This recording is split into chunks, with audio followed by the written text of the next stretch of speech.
Hey, it's Andre. I already reacted to the second trailer for Chip 'n Dale Rescue Rangers. Now let's break down all the stuff in the trailer. The trailer starts with what looks like Main Street from Disneyland, but with a bunch of humans and cartoon characters all together. We get a great joke early on in the trailer about what does Chip 'n Dale remind you of, and they show the Chip 'n Dale dancers. But then of course they're like, after that, Chip 'n Dale Rescue Rangers. We see shots that we saw in the first trailer of all the Rescue Rangers together, back when everything was good, when they were dancing the Roger Rabbit with Roger Rabbit, as well as some great shots from the original cartoon series. We also see Chip and Dale working on a script together for one of the episodes of Rescue Rangers, and what's cool in this shot, they are using their Chip and Dale voices for the show. It's something like, I am into nuts. Good, I love it. Great stuff. Like I said about the first trailer, that's kind of a cool reference because the voice actors for Chip and Dale, Tress MacNeille and Corey Burton, they would record their voices slow, so they would speed them up later to make the voices of Chip and Dale. So in this, they talk in the John Mulaney, Andy Samberg voice,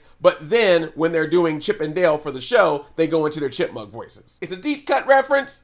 It's also a nice way for them to have regular voices throughout most of the movie. I see what you did there, but hey, at least they turn it into a reference. We next see Dale going off to FanCon. As they mentioned in both trailers, Dale got CGI surgery, so he looks like a CGI character versus a 2D animated character, and he's doing the nostalgia convention circuit. We see a shot where his car is falling apart, and what I love is if you look over here, there's a car that looks like one of the cars. He's got the eyeballs and everything, and he talks to Dale. Hey, watch out! I thought that was a nice reference to Cars, as well as maybe a little bit of a homage to Benny the Cab from Who Framed Roger Rabbit, which this movie is obviously taking inspiration from. We get a cool shot of FanCon, and there's a lot going on here. We see a lot of cosplayers. There's a dude dressed as Mario right there. There's someone dressed as Harley Quinn. There's someone dressed as Sailor Moon up front. A Charlie Brown possibly there, as well as generic cartoon characters about. I also love that they have this movie poster here for Pirates of the Great Lakes, as opposed to Pirates of the Caribbean. I Am 8-Bit has a booth there. That's pretty cool. And we get a nice shot of Dale at his booth, selling his merchandise. He's got some Dale pictures to autograph, to sign. If you've ever been to a convention, you know what this looks like. And he's not alone. Looks like Lumiere from Beauty and the Beast happens to be there as well. You know he's gonna burn that money, right? And if you look in the background here, you can see that My Little Pony also has a booth. And we already know that My Little Pony is gonna be in this movie from the first trailer. We see a crowd, including my friend Alou. Good to see you in the trailer there. We see a crowd cheering for, looks like Baloo. It actually says on the drum there, it says Baloo. So I'm guessing that's Baloo from the CGI Jungle Book. Although I would have preferred Baloo from Tailspin. Maybe they'll make a Tailspin reference in this. Also, because it's Disney, you got a shot of these CGI mice dressed up as Leia and Kylo Ren next to some ruby slippers. So someone's there dressed as Dorothy. But at the convention, it seems like someone asked Dale if he thinks that his business at conventions would be better if Chip was there with him, because obviously people want to see Chip and Dale together. But while Dale is doing the convention circuit, Chip is working as an insurance salesman. Looks like he's selling to one of those sheep from those Serta mattress commercials. It's not the official one, but it kind of has that same style, that very Wallace and Gromit style of animation.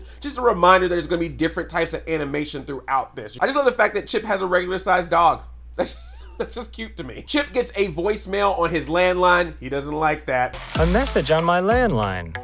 I don't like that. I know you're still mad about Rescue Rangers getting canceled, but I've just got a call from the police and I need your help. Cartoon characters are going missing, and I'm suspecting that the latest victim is one of their Rescue Ranger friends. So that's when we get some police in this thing, using actual cartoon battering rams to open up doors.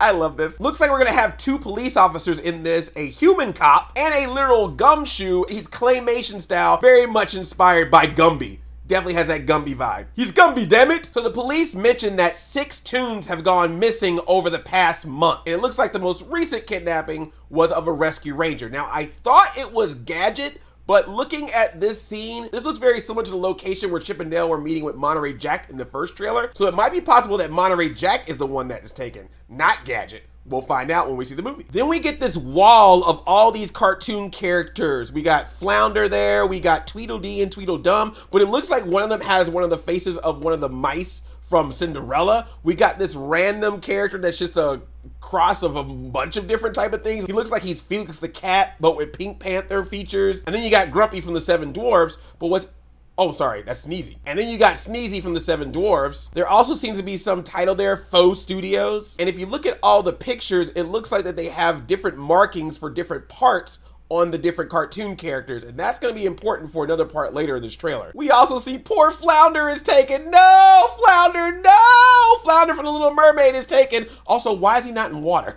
How is he living? You can see Seth Rogen's like Beowulf style Viking character is there, as well as this henchman polar bear, who I think is a reference to the Coca-Cola polar bear. So because one of their friends is endangered, Chip agrees to help Dale find any evidence that he can, but he says he's only doing it to then turn it over to the cops. But of course, Dale is like, this is the return of the Rescue Rangers. Rescue Rangers away! Da, da, da, da, da, da, da, da. We also see this giant device that could be the device that is used to turn 2D characters into CG characters, but there's also some cartoon character body parts in this scene as well, which that starts to sound a little weird the more I say it. Okay, this part. They find this wall of cartoon character parts, and there are so many references in here.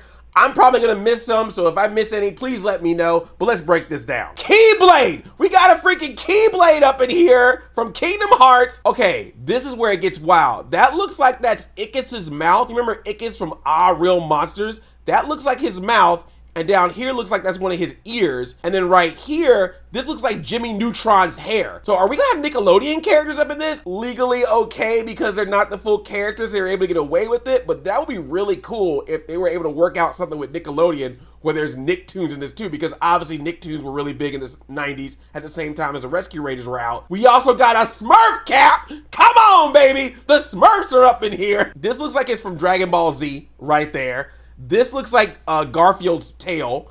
That's Touche Turtle's hat, I believe. I think that might be Boo Boo's bow tie, Boo Boo Bear.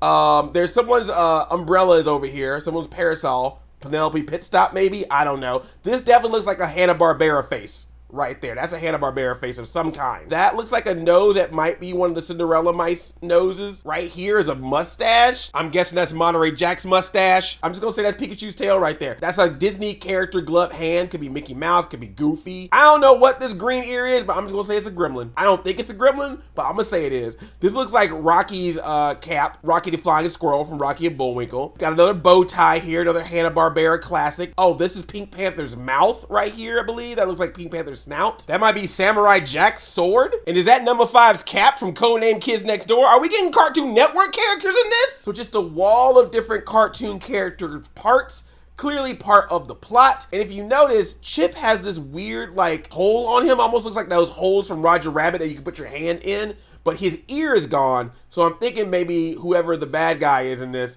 took Chip's ear. But I'm just loving this. Between this and some of the references we saw in the first trailer, it looks like we're gonna get a lot of cartoon character references in this, and not just Disney characters, which I appreciate that. That's going full Roger Rabbit. I think especially for Disney, that's really cool, because Disney could have easily just been like, let's just do Disney cartoons. But it looks like they're at least trying to do references to as many cartoons as they can.